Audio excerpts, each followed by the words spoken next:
Good evening. You're live on Joy 99.7 FM and on Joy News Channel. Listen, tonight is a very special night. Personality Profile comes to you every Thursday evening.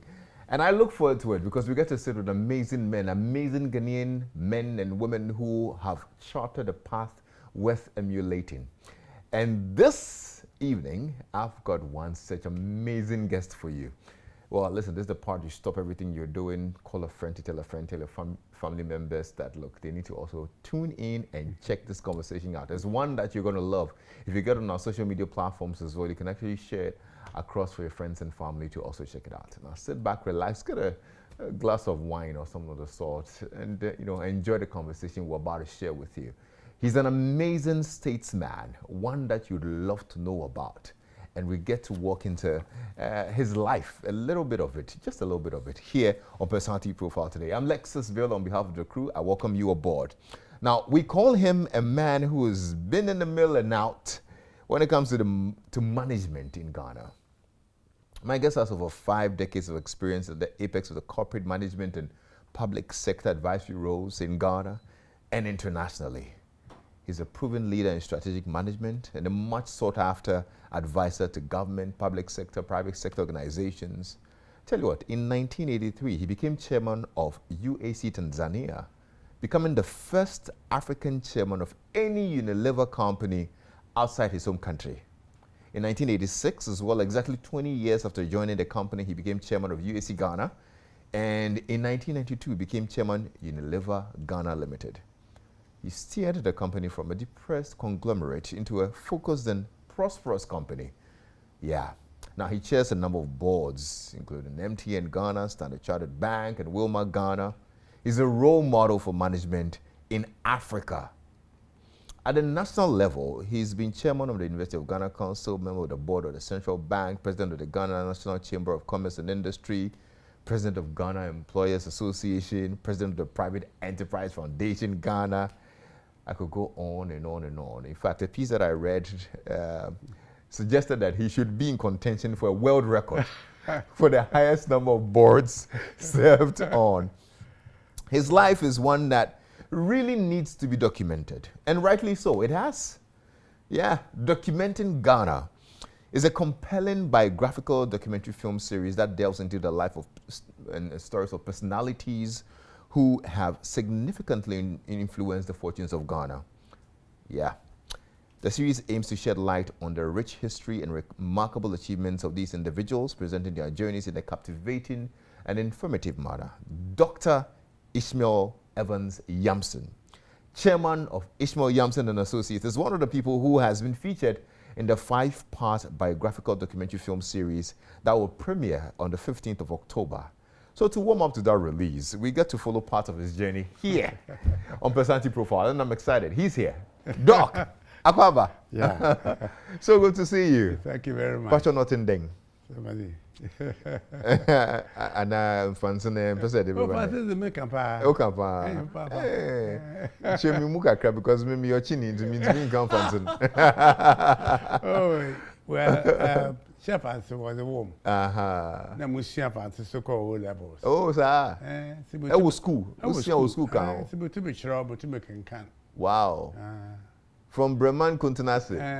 Any dividend cry. But the benzene cry. Oh, they won't sing cry.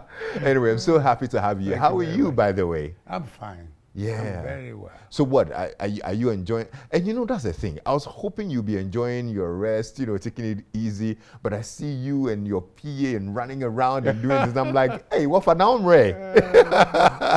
Yeah. What has been keeping you busy lately? No, you see, but you just said in your opening remarks that there have been many great people in this country who haven't had the time to document their lives and tell their story, to motivate the young people. Right. And I have always thought that this is not the time to rest. For me, this is the time to give back to Ghanaians, especially the young people, because there are many things that they are losing today, that things that make them feel hopeless in their lives. But what they don't know is that some of us have gone through the same difficulties before getting to where we are. Okay. And a lot depends on the individual's own will and your determination in life. So that motivates me a lot. And many people always ask me, when are you going to retire? I say, when my soul gives up, I will retire. But as we speak, no, it's still going strong. It's still going strong. I mean, I totally appreciate it. I've been interviewing people from all walks of life and the high echelons of our country, and it's inspiring to know that they take our time to also share a bit of their story for the young people who look up to them to also learn and emulate. Yes, and of course, yours hasn't been an easy journey at all.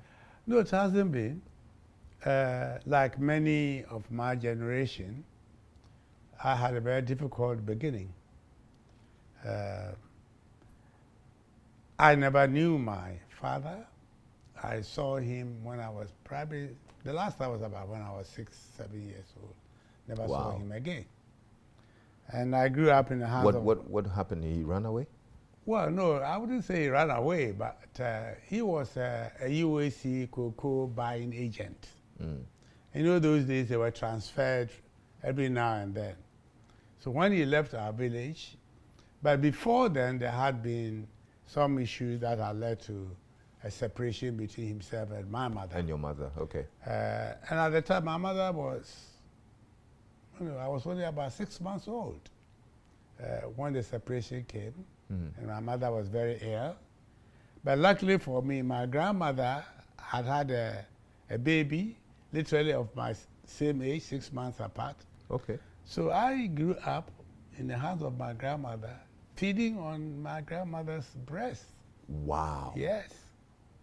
So, wow. Oh yeah. So when my father left, I never saw him again until one strange day he appeared and said, wanted to take me away. My grandfather said, never. He's going nowhere. Because my grandfather too, they had had 15 children, 11 had died. And only 4 remaining and no woman, no man.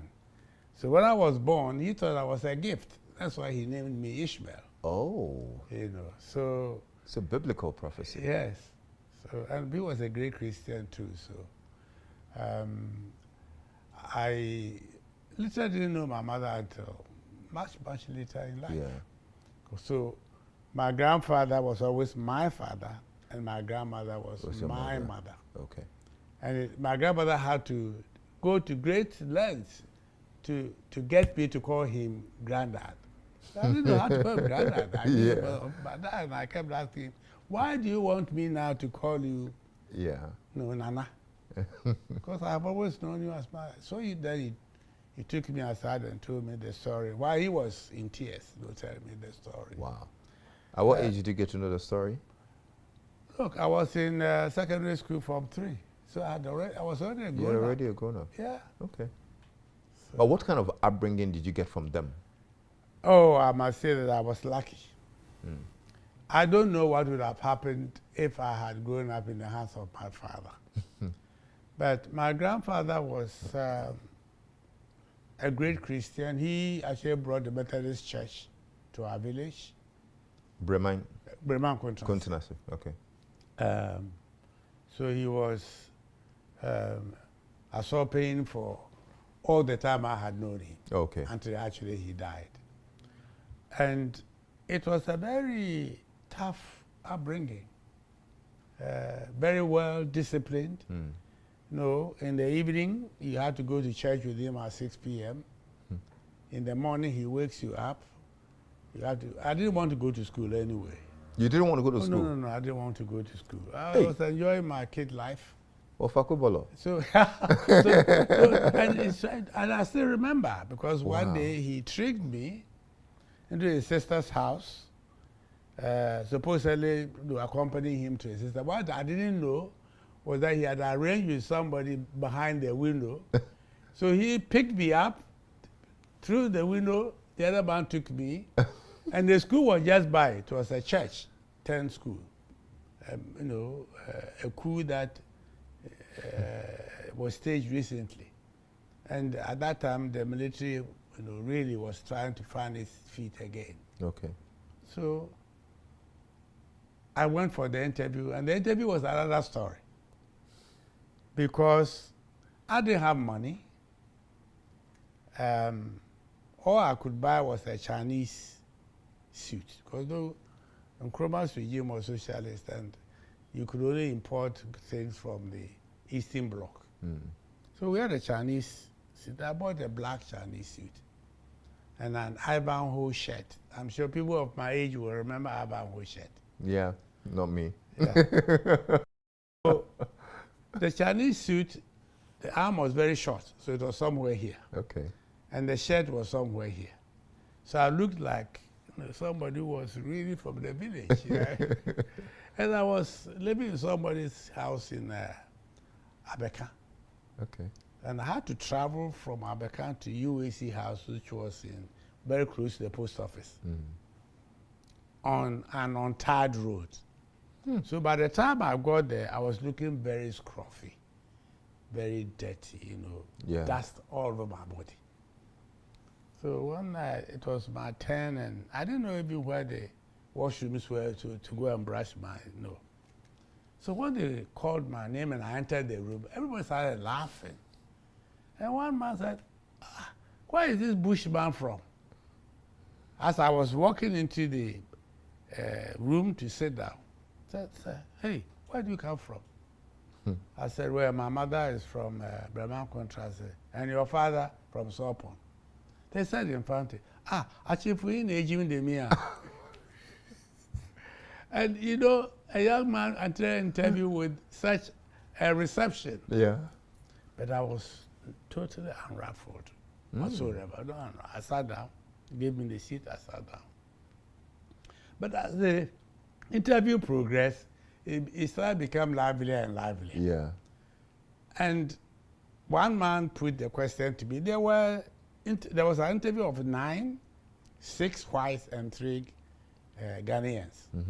One of the Ghanaians just asked me, okay, young man, where will you be 20 years from now? And without hesitation, I said, I'll be chairman of this company. And everybody started burst out in big laugh. Are you crazy? Do you know what it takes to be a chairman of UAC? I said, well, I don't know, but I will be. And I'm telling you that exactly the same month, 20 years after, I was appointed chairman of UAC of Ghana. Wow. Yes. The power of words. Where did that conviction come from? Well, I told you I was very ambitious when I was young. But I was also very determined, particularly looking back at my background, where I had come from. A very poor family. The highest my grandfather thought of me was to become a Methodist church priest. And when I entered university, I decided that I would change the lives of my grandparents and change my own life. That I didn't want any child of mine to go through what I had gone through. So it was with that conviction that I made that statement. UAC at the time was also, trying to reduce the number of expatriates. Because you see, after independence, Africanization has started, earnestly in Ghana, especially in that company. So, okay, they showed me the place to go and wipe myself and come back, and said, okay, you'll hear from us tomorrow. But before I could get out of the door, I was called back. And the chairman said, well, Ishmael, we have heard you. I think we don't need to waste any time. We'll offer you the job. Okay. And you start your career from Accra's company. Accra's company used to be a foods company. Okay. It was just, I don't know whether you ever heard of Hatramani Sports Shop. But the street to Bank of Ghana from the post office, that was where Accra's company was. Okay. And we shared boundary with Accra City Council at the time. That's where I started my career. Wow. I'll tell you an interesting story. Those days, if you come out of university, you were a big man already. If you joined government, you were entitled to a car, you were paid £80 at the time. And I go to Accra's company, and my first job was to sell ice cream on a bicycle at Makwala Market. So here was I on bicycle at Makwala Market, and all my mates thought I was getting crazy. And interestingly, I had a girlfriend at the Nurses Training College, and someone would say, "Look, this is your young man that you are crazy about. Go and see him. He's on the bike. He's probably not a graduate because he's only asking about a bicycle at Makola at the entrance. You go, you see him there." How long did you do that for? Oh, I did that for 6 months. Wow. Yes, I did that for 6 months. What's the biggest lesson you learned within that period? I got to know about all the tricks of the ice cream boys. Because we had many ice cream boys who would come and take the ice cream in the morning, go and sell and bring the money in the afternoon. A lot of them will come and tell you stories about melted ice cream and this and that, and all that was a lie. Mm. Oh, they sold and pocketed the money, but they will bring you the empty boxes and the sticks to show that it did. Yeah, it melted. After the 6 months, I knew those tricks. And my first job was a training manager in charge of ice cream boys after I learned all the tricks. But did you execute some of these tricks as well? Well, I don't think so. Otherwise, you don't. Let's just say you don't. I never remember. have got my ambition. but let me just say that it was a good beginning for me. Okay. Because at the time, if we were graduates, you felt that you were a big man, and certain things you couldn't do or you should not be asked to do. Yeah. Right? Yeah. Those days, you took 2 years before you were confirmed an assistant manager in UAC. 2 years, because you were recruited as a trainee manager. Mm. From there, you become an assistant manager before you become a full manager, and it could take anything up to from 6 to 8 years to become a full manager. But in exactly 14 months, I was a full manager. And I made history in the whole of Unilever. Because it never happened anywhere in the colonies. That an African will become a full manager in a UAC establishment in 14 months. But there I was. That's serious. Yeah. And you will And go so, through the ranks within that 20-year period Yes. and rise to chairman. Yes. And again, in 6 years of my career, 7 years of my career, I was already a director of Kumasi Brewery. Wow. When those people who were directors that I met, some had worked for 35 years before being made directors. And I had become a director in 7 years. What were the factors that contributed to your meteoric rise? Again, and I think if young people are listening to me, they should learn from this, because first of all, I had a great determination to succeed. Personal motivation. Yes. And I didn't, for me at the time, if we were a manager in charge of anything in Ghana, from ice cream to clothes to haberdashery to building materials, and you could make money easily because things were scarce. So if we sold a ton of iron rods, you could build a house. And I had mates who built a house, many houses, only 9 years after they had worked in the company. Wow. Right? How long did it take you? Oh, 7 years before I retired, before I built a house. Yeah. Really? And so integrity is key to me. And I'll go back that my life was shaped by, I would say, 2, 3 things. First, my grandparents, who had high ethical values, and they will not tolerate anything that was unethical.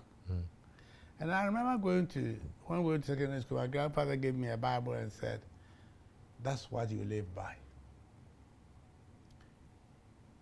Then, Apap Secondary School has a motto, and it says, Obrapa Chewura Kwan. Obrapa no Janura Kwan. Ubra Papa no Bizuichi. Literally, it's what you do, who you are, that will define your future. If you are an indisciplined person, you wouldn't fit into Unilever, because Unilever was more than a military establishment. So for me, those values from my grandparents and the motto of my school, and I still say that if I have to go to secondary school again, I'll go to APAM. Simply because anybody who has passed through those wars that I know live those values. And let's get to when you became chairman of Unilever. Yeah. Now you had assumed a very humongous role. Yeah. What was the biggest challenge running an entity like Unilever? Well, you know, before becoming chairman, I had passed through six, because I've been from a Christ company to Kumasi Brewery to textiles, and then I was sent away to Tanzania to manage a caterpillar business. Totally different from anything I had done in my life. Now, before I went to Tanzania, I was offered 2 jobs.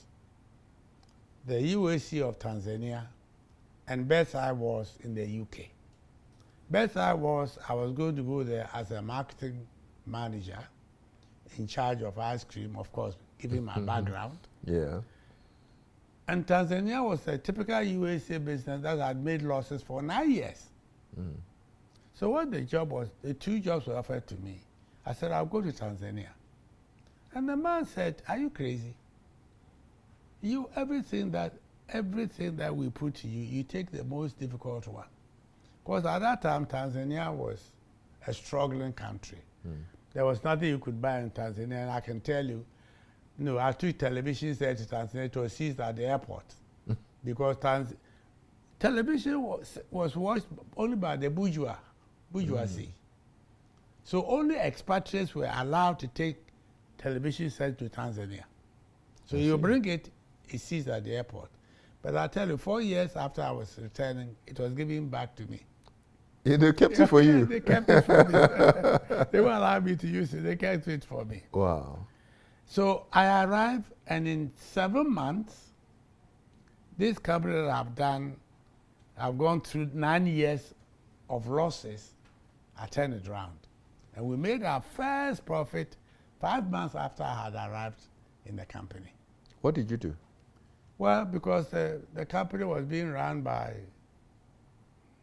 I would say thieves. People who were serving their own personal interests. Well, like here, you import maize meals, and people will give you the money before the maize meals arrive. And they made money. Everybody was working for himself. When I arrived, I went through the books, and some people have bought stocks that they would take 20 years to sell. Stock they knew nobody would buy, but they had gone to some merchant and bought them for UAC, taking their share, and they didn't care whether it took 10 years to sell. So I only stopped the bleeding, and it turned things the around. company was turned around in 5 months. Wow. So by the time I left in 4 years, the president then was President Nyerere, who I must say was a great person. Every Ghanaian man was his son, and every Ghanaian woman was his daughter. And he treated me very well when I was there. Okay. Now, 4 years, when I received my letter to return to Ghana as chairman of UAC Ghana, exactly the 20 years, Yeah. the Tanzanians were in tears because I had given them a new lease of life. Yeah. It was a bustling company, making lots of money, You know, I had appointed many Tanzanian directors, giving them houses to live in. Those houses were only occupied by expatriates until I arrived. And all the senior people were expatriates, even secretaries were expatriates. And I said, where I come from, this is unacceptable. Yeah. So I became quite little famous man, little famous Ghanaian who came to change our lives. Wow. And I had many friends, the governor of the bank, many senior public servants had schooled in Legon. And I knew some of them anyway. Okay. So when my appointment letter came and I went to say goodbye, by the time Nyerere had retired and Ahmed Salim had become the president of Tanzania. And when I went to say goodbye to him, almost everybody, why should you go? I said, well, I must go back to my country. You know, so I became chairman of UAC. Now, let me come to your question.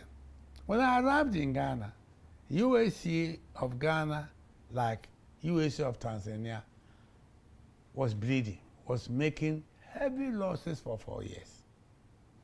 And that's why they said the only person who can turn this business around is the guy who went to Tanzania. Yeah. And I'm telling you now that if I had been in place I was, I would have missed this opportunity. That's okay. So I came back, looked at the businesses. I had 26 general managers. And Kingsway Stores alone, I don't know whether you remember Kingsway James, Stores. of course I do. Had over 4,000 employees. Wow. And they were losing money hands down. So after 2 weeks, I called all the general managers and I said to them, and if you recall, that was the time the liberalization, trade liberalization had started in Ghana. This was 86, started in 84, 85 to 86. So I said to them, we all know the state of the economy and the state of the company. We can't go on like this. We have to restructure this business. So out of 26 companies, I created 6 companies. You merged them? Merged them, sold some of them, closed some of them down. Because we had a technical business which was split into many different parts. We have a textile business, so we are GB Olivan Textile, UAC Textiles, all selling the same thing, but everybody keeping different books, different set of managers. No. So, that meant a lot of loss of jobs too. Oh, well, that is true. But there was a choice to make. Didn't that make you unpopular? Oh, it made me extremely unpopular. Extremely unpopular. Even with ex-UAC people, I was there because people were emotionally attached to the division they worked in. Yeah. And then they hear this has been closed down. We had a whole business for business equipment and machinery, BEAM, selling exercise books and printing machines and basic things. I said, these things Ghanaians can do. Why are we competing with Ghanaians? So those businesses are closed down. But the hardest for me was Kingsway Stores. It was the hardest crack for me. Why? Because Ghanaians were deeply attached to Kingsway. If you wanted to buy the best suit, if you wanted to be seen as the man or the woman, you shop in Kingsway Stores. And that's where all the best things were. And to hear that was going to be closed down, and USC, Kingsway Store at that time was a private company with private shareholders, although we didn't have a stock exchange, So all those people, no, they wouldn't accept this. What do you, if you look back at your tenure, what would you say was your proudest achievement? I think restructuring UAC will be one, followed by merging UAC and Liba Brothers. Okay. To create Unilever Ghana. Okay. Okay. That was a big job. One of the things you actually tout is the fact that you left with, you left and had a Ghanaian successor. You know, I was very determined that I shouldn't be succeeded by an expatriate. Why? Well, because I had a, you know, our first president has said we should prove that the African given the opportunity can manage his own affairs, right? Mm-hmm. But let me say that the Africanization had started before I arrived here. Except that Lever Brothers had never had a Ghanaian chairman. So when I put them together, the two companies had only one chairman. But the thing that I would tout was the fact that I trained so many young Ghanaians who today are in literally everywhere. The general manager was one of the people I recruited in Unilever. Ken? Yes. Ah. You can ask him. Oh, I see.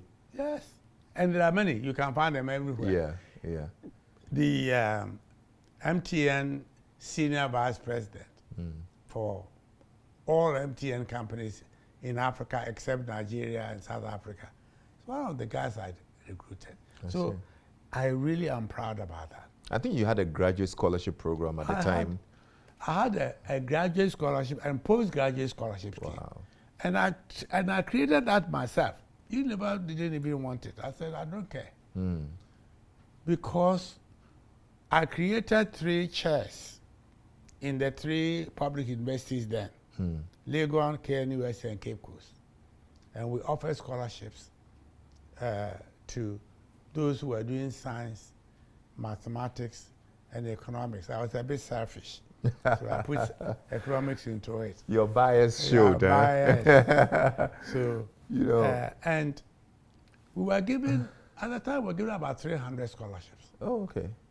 And that was not the only level. We gave scholarships at the university level, at the secondary school level, and at the primary school level. Oh, okay. And I know families where all the senior people I know today all went to school in the UK with UAC scholarship. That's beautiful. And for those who were seen as having potential for future leadership, not only for UAC, but even in the country, I gave them scholarships to do postgraduate courses. Okay. And I know that the recently retired ECOWAS chief auditor was one of those boys who went to do his postgrad at the expense of the company. So that for me is one of my biggest achievements. I mean, we could go on and on about the Unilever story actually, but let's move on. Like I said earlier, you deserve that Guinness World Record. You've served on almost a gazillion boards. My main question is, how are you able to juggle all of these? I mean, you had your company to run. I mean, your companies to run. Yeah. You sit on all of these boards. They all demand time. Yes. And I'm still thinking, okay, maybe I'm not doing enough. How are you able to put it all together? Well, I think, first of all, you must have a passion to serve. And I think for me, for most of the things I did, and I can tell you for most of the places I've been, in the public sector especially, I never received payment for anything. Not even sitting allowance or board fees, nothing. I just refused to accept them. Because? Because I thought I was doing my national service still. So how are you funding yourself then? Because I was still the chairman of UAC. I didn't need that. That was money. enough? Yeah, more than enough. Then you were well paid. Well, I was well paid, but I think that I was disciplined in the way I lived, right? But you see, when I was chairman, at one time, I was chairman of 3 private sector organizations, PEF, the Chamber of Commerce, and I think the third one I've forgotten, but 3 of them. And each one I was president. And in fact, I created Private Enterprise Foundation. You know why? Because the traders and the manufacturers, all Ghanaian companies, were fighting each other, like we saw recently. Eh? The traders are more interested in importing goods. The manufacturers want to make it here, and the traders say, no, but you are either more expensive or your quality doesn't match what's coming up. And I said, but if we have to make government recognize the private sector voice, we cannot be divided. So the Chamber of Commerce, the AGI, and the Association of Ghanaian Exporters, right? I said, let's come together and form a foundation. So although they were separately there as individual associations, we then had this, we created this apex body that spoke for the private sector. Okay. At the same time, I was chairman of the University Council in Lagos. And that was a different story, completely different story. In all of this, did something have to give? I don't know whether anything had to give. Unilever. I'm thinking. Yeah. Family had to suffer. Oh, I think to a very large extent, yes. But I think the family suffered not because I was doing this, but because I was also traveling a lot. Right, yes. I think the traveling was what hurt the family more. Yeah. And that's where I would say I had a very dedicated wife. And we chose carefully because she as a nurse chose to do night nursing. So she was on night duty most of the time, so that she'd be home during the day to look after the case. Looking back, do you regret some of the decisions you made? Well, if I regret anything at all, then I would say probably I don't think I did much in changing the mindset of Ghanaian government and Ghanaian politicians. That's where I regret.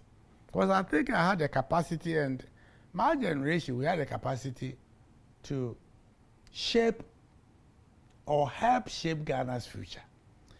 Literally, majority of us shunned politics, right? Because I came out of university a few months after the coup d'etat. Politics had been banned in the country. So, and for almost 22 years, there was no chance of anybody doing clean politics in Ghana.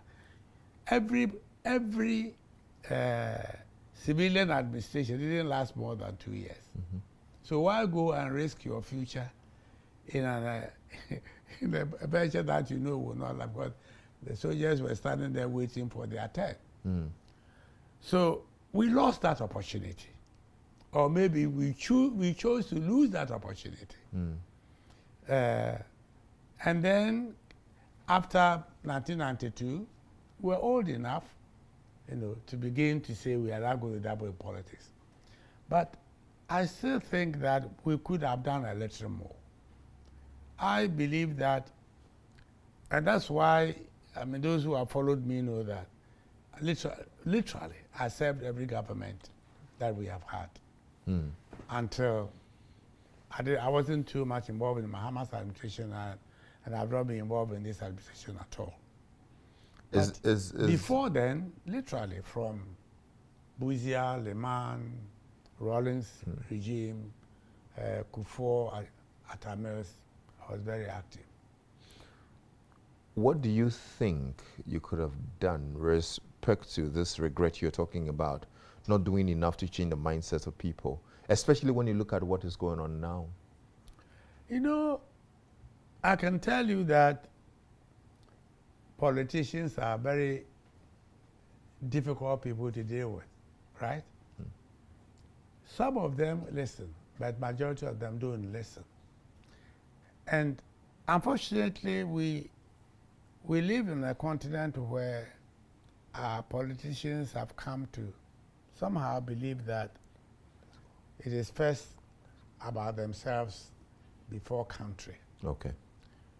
While some of us were putting our country ahead of ourselves. Because I told you, I could have been a multi-millionaire, but I was never motivated by money, wealth, never. even as I sit here, that is not my number one priority. I sit here, my number one priority is how can we get a better Ghana than we have today? So when I was serving on all these boards, and that was my primary objective. Okay. But when you are an advisor, you are an advisor. You can give all the advice in the world. It is left to the person being advised to accept and take it or not. Yeah. So my regret is that we spent all the time, we made all the effort, but we didn't achieve much. Because the people that we thought could learn refused to learn. Are times better now than then? I think it's worse now than then.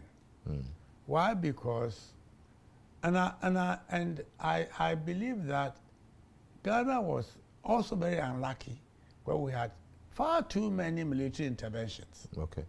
Because it took us a long time, from 1966 all the way to 1992 to have a civilian administration. Yeah. Look at the time we lost. That was the same period that the Asian tigers rebuilt their countries. Yes. And I know from the literature that Ghana and South Korea were, put it that way, were started fresh life at the same time. Look at where South Korea is today. Yeah. And yet South Korea was built by a military man. And look at where we are. If you were to, I don't want us to dwell too much on the economy and all of that, but I know you're passionate about socioeconomic development and whatnot. In our current state, which you confess that is quite really bad, if you were to prefer any advice, hopefully to be taken, what will it be? Look, for me, I know there are only two things holding Ghana back throughout my life, whether when I was working in the private sector or whatever. Two things. Love for country isn't there, and corruption, we worship corruption. I can tell you today that if we have a government or any leader who truly, truly, truly believes in changing this country, it shouldn't take us 18 months to 2 years to change this country. And I mean it. Because I have, in the corporate world, I've seen worse situations than this. And yet it takes one man to change it, right? If a leader sets the tone, and if the leader decides to go in a particular way, there's no way that his followers will depart from it. So if we get the right leadership with the right values and the right attitude and puts the country first, then we shouldn't have a problem. Dr. Ishmael Yamson. Dr. Ishmael Yamson. Now, I would have loved to go on and on and on, but we're running out of time. Just a few things that I'd want to find out from you. What is the biggest lesson this life? What, 80? 81. 81? What is the biggest lesson you've learned in this life? I think the biggest lesson I've learned in my life is to have integrity in all you do. Because throughout my career, that has been my biggest, probably my biggest advantage. Because I don't compromise on anything that borders on integrity. Okay. I also believe that when you accept to do something, do it with passion. Believe in it. And I say it all the time, that if you know that you don't have a passion for something, don't do it. Because you won't do it well. You will never do it well. You probably will go and experiment. Because you don't, there's nothing in you which says, I want to succeed in this.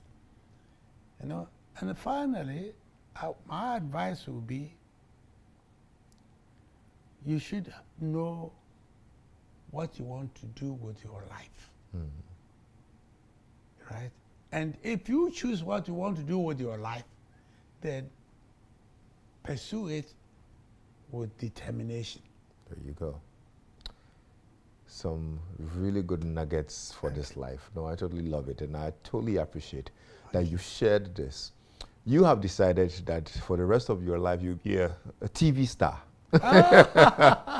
And so you're featured in Documenting Ghana. Yes. How was the experience, though? No, first of all, let me thank Ekusia for dragging me into this, if I may put it that way. Yeah. But she convinced me that we have lost a lot of history, and a lot of great lessons that our younger generations will never have opportunity to copy, because it was never documented anywhere. You know, sometimes when I'm writing papers and I want to find out what some key people in this country stood for, it's been very difficult. In UAC, we had one of probably the best archives in this country. Yet when we merged UAC and Liber Brothers, the whole archive, which dates back to the 1800s, was just, and I asked people, where, because we made sure everything was documented. Now we can't find. And the person who wrote the commercial history about Ghana and West Africa spoke to me about this. So when Ekusia came telling me about, and now we have to do this, and I said, Ekusia, but who am I? And what do I represent for you to want to document my life? Yeah. But she insisted, and I can tell you she's a very persistent young lady. You don't have to tell me. You know. Doc, I mean, I've seen that in 24 hours. Holy moly. You know, so the experience I've had to go through, Yeah. to recapture my life and tell my story, has opened my own eyes. Okay. Because the thing that she has discovered about me, Yeah. I had lost them. Wow. You know.